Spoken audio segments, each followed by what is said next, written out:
1935 کا آئین اور صوبائی خود مختاری ایکٹ 1935 اینڈ پروویژنل آٹونومی 1935 میں برطانوی حکومت نے بر صغیر میں ایک نیا آئین متعارف کرایا جس میں صوبائی خود مختاری کو اولویت دی گئی۔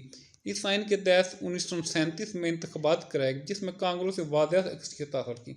اکثریت حاصل کرنے میں کانگریس نے مسلمانوں کی الگ شناخت ختم کرنے کا پروگرام بنایا۔ ہندوؤں نے اس سلسلے میں مسلمانوں پر مذہبی پابندیاں لگانے کی کوشش کی، مسجدوں کے بعد شور و غل کرنا شروع کر دیا، مسلمانوں پر ملازمتوں کے دروازے بند کر دیے گئے، اسکولوں میں اردو کی جگہ ہندی رائج کرنے کی کوشش کی گئی، گاندھی کی مورتی کی پوجا کرنے پر زور دیا گیا، مسلمان بچوں کو ماتم پر تلک لگانے کا کہا جانے لگا، مسلمانوں کو ان کے خلاف نفرت پر مبنی بندے ماترم کا ترانہ گانے کے لیے مجبور کیا گیا۔